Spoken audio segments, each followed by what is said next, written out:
All right, now we're continuing onwards with looking at applications of differential equations. And this next one is a very classic example in a class like this.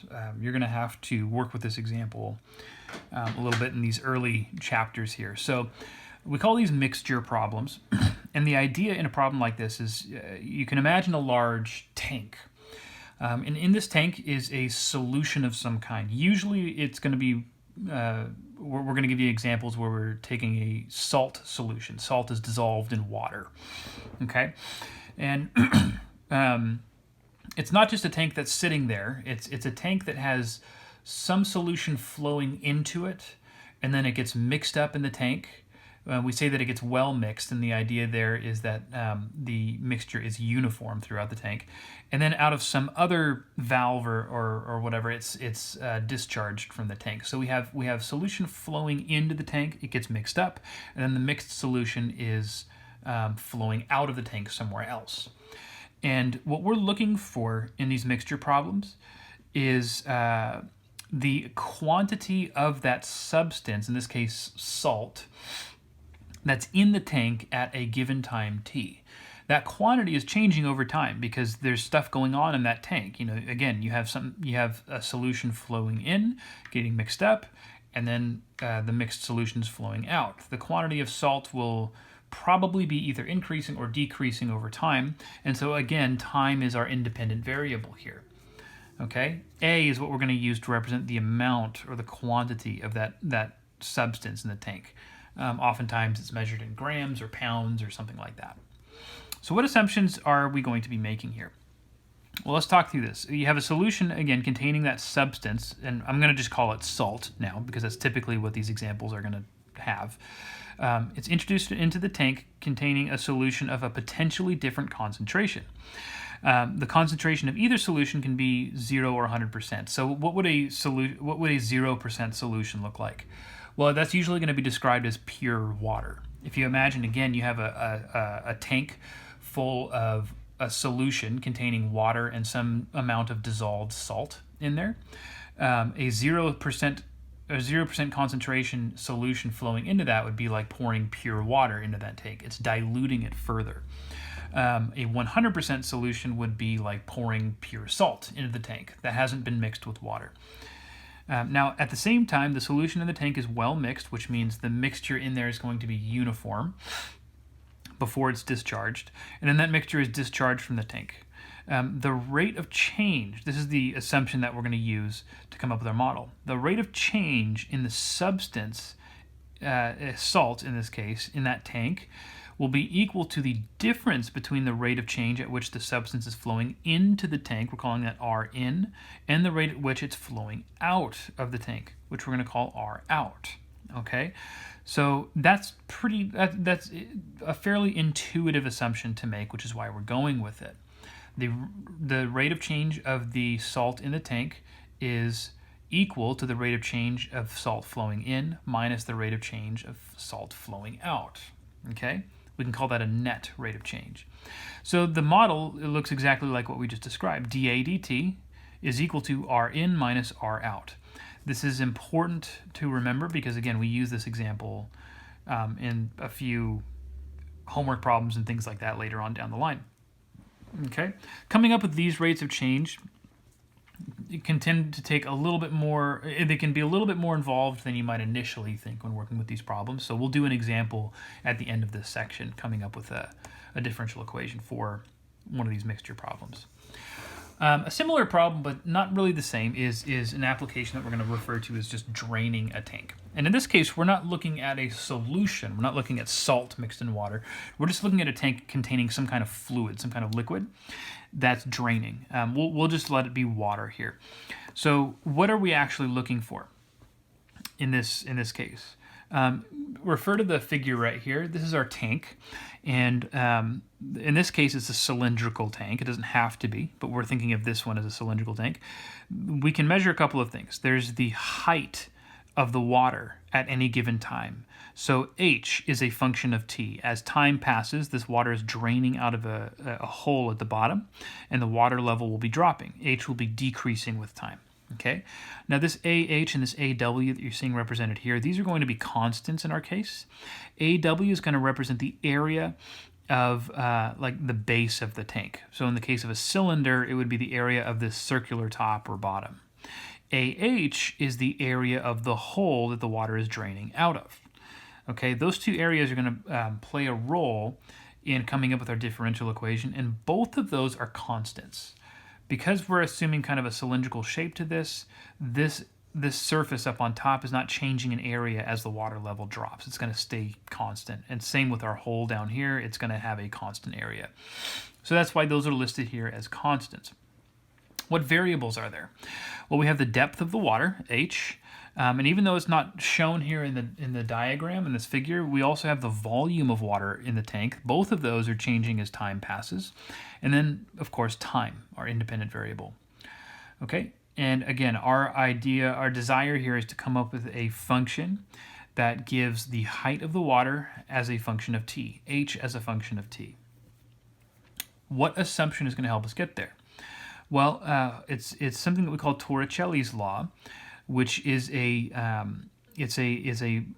law in physics, hydrodynamics, and the law states that the speed v at which water escapes this tank through a sharp-edged hole, which is what we have down here, at the bottom of the tank, filled to a depth of h, meters, feet, whatever it happens to be, is the same as the speed of an object in free fall after falling from a height of h. Okay, so in other words, if we're looking at just a single drop of water, the rate at which that drop of water would fall if it were falling, through air from that height of h is equal to the rate of discharge of this water from this tank. And from that, we can get this differential equation right here. I'm going to walk you through a little derivation right here, but let's look at the model first.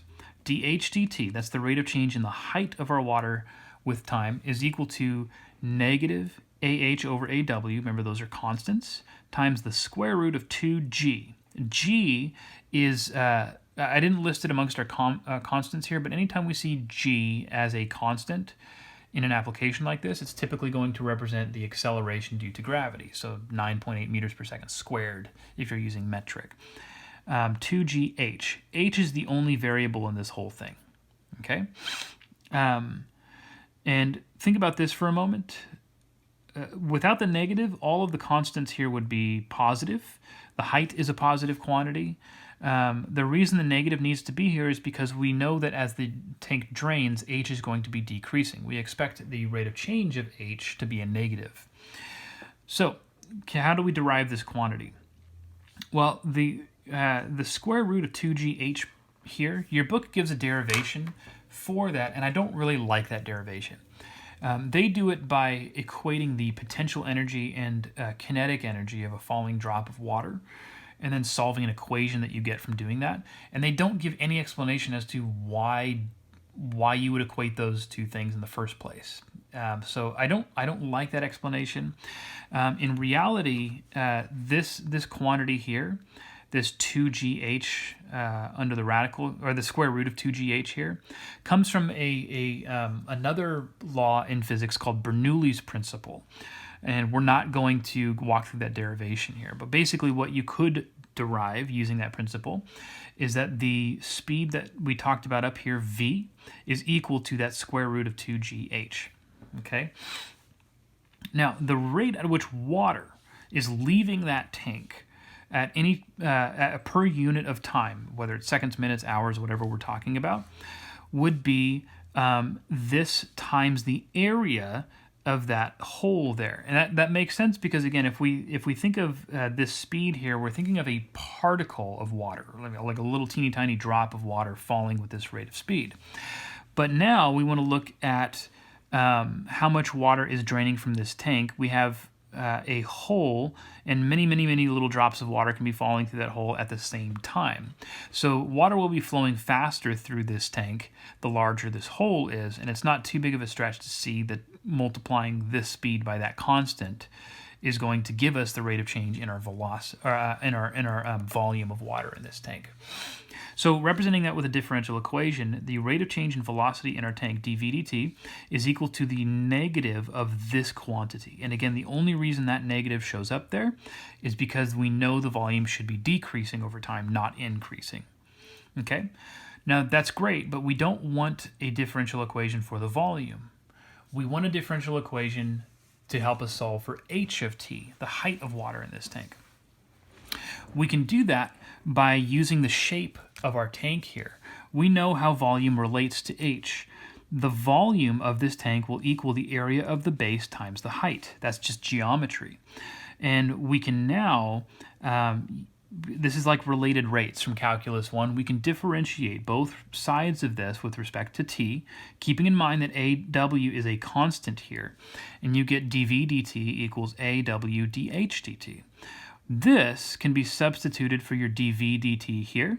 And notice to get dH dt isolated, we would be dividing both sides by AW. So that's where this AW in the denominator comes from, comparing it to this. This is the differential equation that governs this draining of a tank. Now again, if you're like me, that explanation is not going to be the most satisfying because again, we're citing certain physical laws without really deriving them, namely Torricelli's law and Bernoulli's principle. But if we were to go into an in-depth explanation of those things, not only is that massively time-consuming, but this starts to look more like a physics class than a math class. Okay? All right.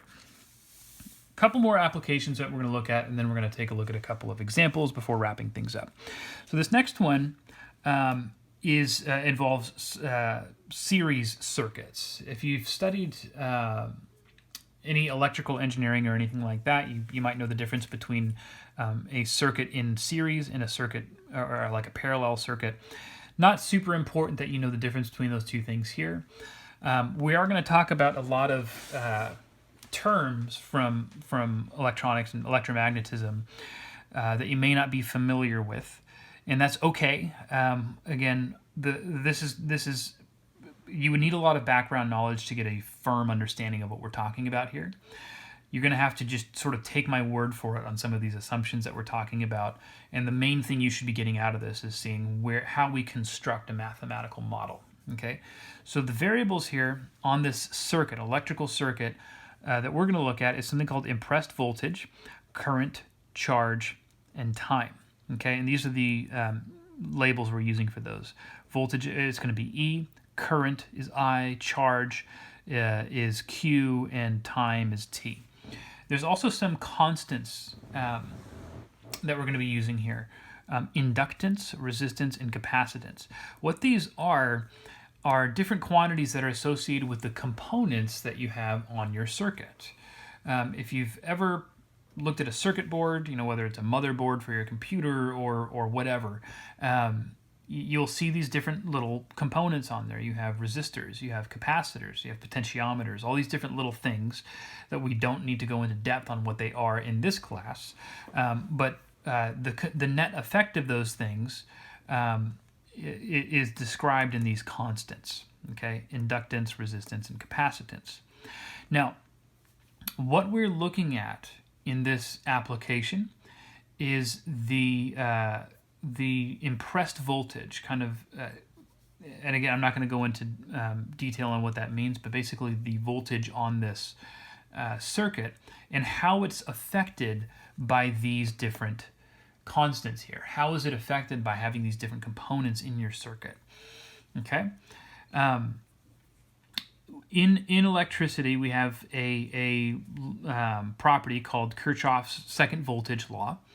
And what it states is that the impressed voltage on a closed loop, so a circuit that makes a full loop, is equal to the sum of voltage drops in the loop.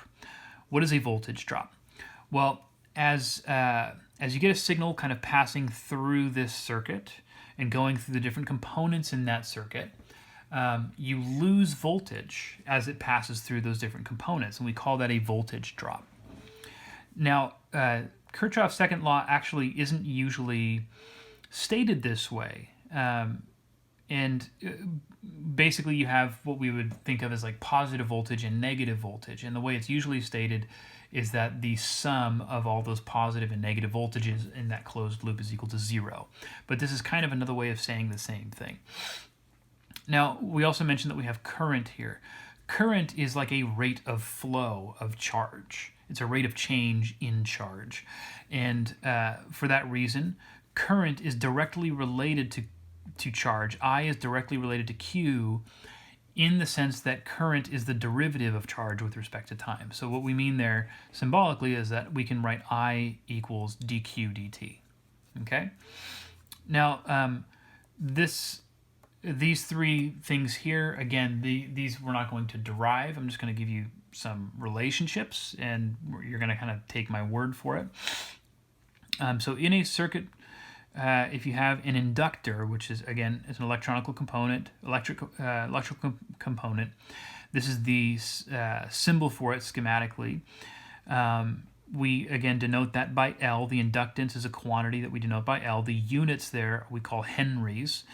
And we're specifically looking at the voltage drop that occurs across an inductor. That is given by this quantity. L, the inductance, times the rate of change in current with respect to t, so di dt. That quantity will give us the voltage drop across an inductor. Another electrical component that we can see in a circuit is a resistor. And the quantity is measured in what we call resistance, R, we mentioned that up there, and its units of measure are ohms, which we use a capital omega as our symbol for that. What kind of a voltage drop do we see across a resistor? Well, it's I times the constant R. Current times your resistance gives you that voltage drop. Okay. Finally, we have an electrical component called a capacitor, and the quantity that we're measuring here is called capacitance. It's another constant C.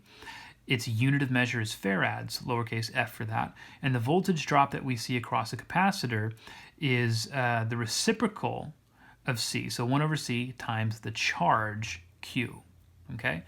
And here we have our schematic symbols for resistors and capacitors.